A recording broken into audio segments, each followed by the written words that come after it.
सबसे पहले तो तमाम दर्शकों को मेरा प्रणाम। और बिग बॉस की जर्नी बेहद बहुत बहुत बहुत ज्यादा खूबसूरत रही है। बहुत सारे अनुभव को लेकर निकली और बहुत सारी सीख कर निकली हूँ और बहुत ही आई एम सो थैंकफुल कि मुझे इतने बड़े प्लेटफॉर्म पर जाने का मौका मिला। और आज ना ही सिर्फ बिहार, झारखंड, यूपी के लोग मुझे जानते हैं, पूरे भारतवर्ष में लोग मुझे जान रहे हैं और अपना प्यार दे रहे हैं। इससे बड़ी बात और इससे बड़ी उपलब्धि और कुछ नहीं। अक्षरा, कहाँ पर लगता है कि कहाँ पे कोई कमी रह गई, जैसे कि आपको लगता है कि आज आप उस शो का हिस्सा नहीं रह गए? कहीं तो चूक हुई होगी, अदरवाइज ऐसे भी थोड़े ना बोरिया बिस्तर लेके वहां पे जमने गए थे किसी को इट्स अ गेम शो, आना जाना तो लगा ही रहेगा। मेरे ख्याल से यही सही समय था, इस वजह से मैं आज बाहर हूँ और कहीं चूक हुई होगी मे भी। बिग बॉस में जाने से पहले क्या सोचा था और जाने के बाद क्या हुआ? बिग बॉस में जाने से पहले खुद के लिए सोचा था। मुझे ऐसा लगता था कि सिर्फ 8 करोड़ आबादी जो है यूपी बिहार की, वो लोग ही मुझे अप्रिशिएट करेगी या जानेगी। ये एक तरीके से बाहर लेकर गई थी मैं कि कोई हो ना हो, बट ये लोग मुझे हमेशा से आशीर्वाद देते आए हैं और हमेशा मेरे साथ रहेंगे। बट ये चीजें बदली घर के अंदर जाने के बाद। पूरे देश के लोग देख रहे थे, पूरी आवाम देख रही थी और ना ही सिर्फ ये एक जगह के लोग, पूरे भारत के लोगों ने मुझे बहुत पसंद किया है और बहुत प्यार दिया है। इसके लिए आभार व्यक्त करती हूँ। सारी दुनिया आपकी दीवानी तो है, लेकिन बिग बॉस में जाने के बाद जो पॉपुलैरिटी आपकी और बढ़ी है, वो कैसे देखती हैं आप?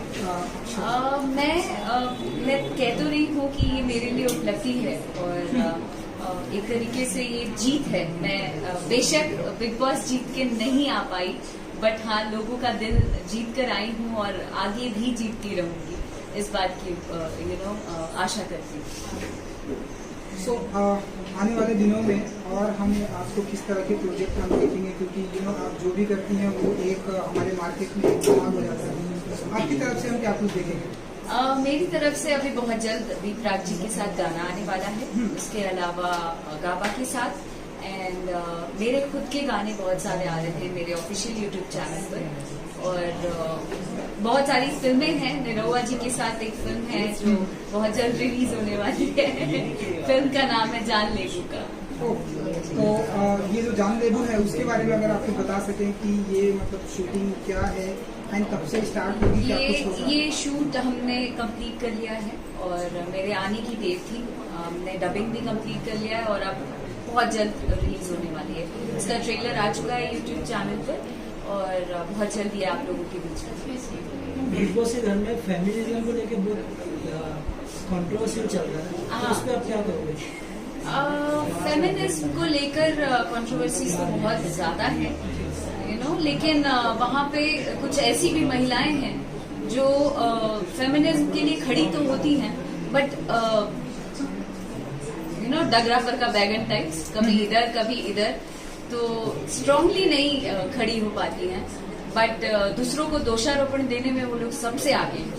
तो ये मेरे साथ भी हो चुका है। जिस दिन मैं निकल रही थी, कई सारे आरोप मुझ पर लगा दिए गए जो कि सही नहीं थे, कई हद तक गलत थे। और मुझे लगा कि अगर गलती मैंने की है या मेरे बातों से जिस परिवेश का भी थोड़ा बहुत असर होता है, जिस जगह से आप बिलोंग करते हैं, हो सकता है अलग अलग जगहों की अलग अलग भाषा है, तो शायद वो चीजें बुरी लगे। मैं ये नहीं कहती कि मैं एकदम सही हूँ, तो जहाँ गलती हुई मुझे लगा कि मुझे माफी मांगनी चाहिए और मैं क्षमा प्रार्थी हूँ अब भी।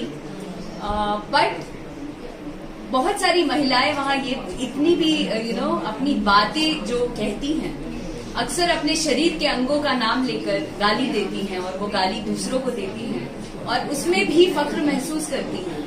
तो ये कहाँ का फेमिनिज्म है, मुझे ये जानना है और मैं काफी दिन से ये जानना चाहती हूँ। घर के अंदर भी थी तो मैंने ये सवाल किया था कि आप लोग आम भाषा में गालियों का प्रयोग करते हैं और अपने ही शरीर के अंगों का नाम लेते हैं। शेमफुल मेरे ख्याल से। अगर आप फेमिनिज्म की बात करें तो आपको भी अपना मर्यादा और अपना दायरा पता होना चाहिए। अक्षरा, कई बार बिग बॉस में आपकी लैंग्वेज को लेकर और हिंदी और इंग्लिश को लेकर भी इस तरह की काफी बार इसको लेकर विवाद हुआ है, तो उस पर क्या ठीक है आपका, उस पर आप क्या कहना चाहेंगे? बिग बॉस एक हिंदी शो है कि नहीं? बिग बॉस एक हिंदी शो है और बिग बॉस जहां आपको 24 घंटे में 50 बार एक ही चीज बिग बॉस दोहराते रहे, आप हिंदी में बात करिए, आप हिंदी में बात करिए। अगर मुझे हिंदी आती है तो मैं क्यों नहीं बोलूं?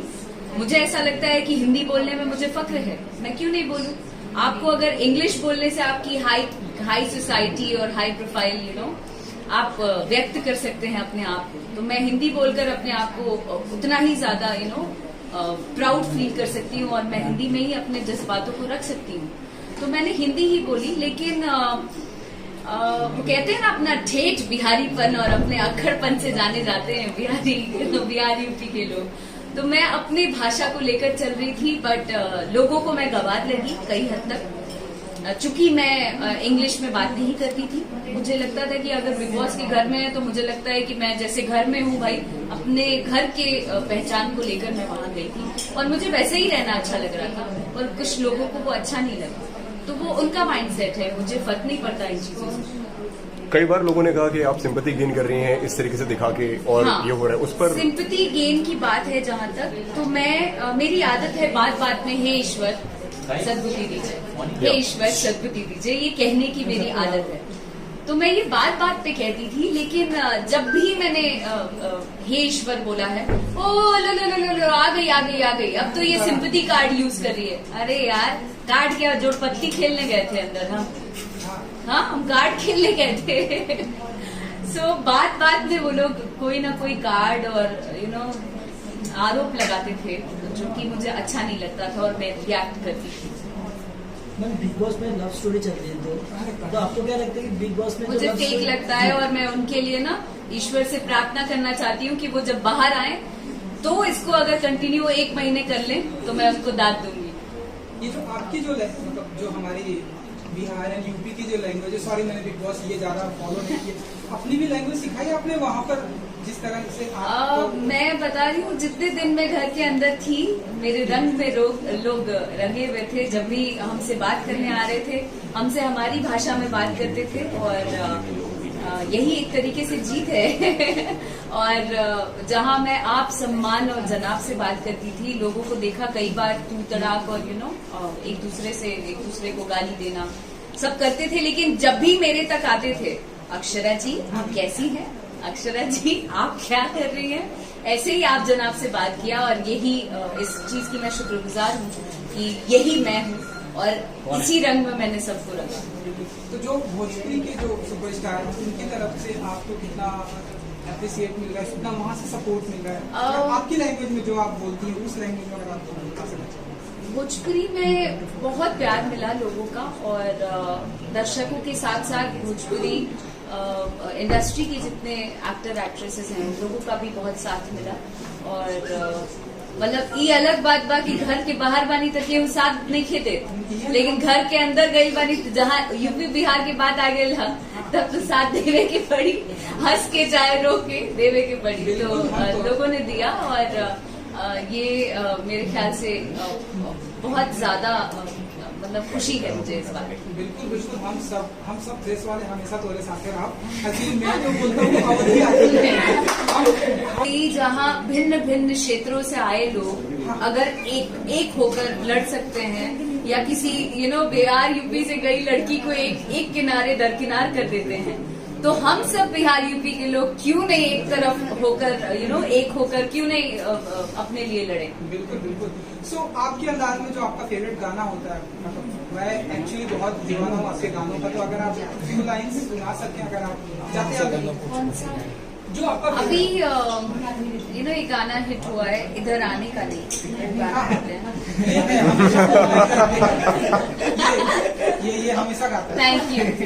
पहले आप हम पे मरते हैं, फिर हम आप पे मरते हैं। जब हम आप पे मरते हैं तब आप कहीं और मरते हैं।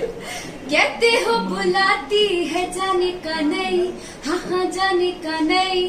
तो सुन, हम बुलाई भी नहीं किए, इधर आने का नहीं।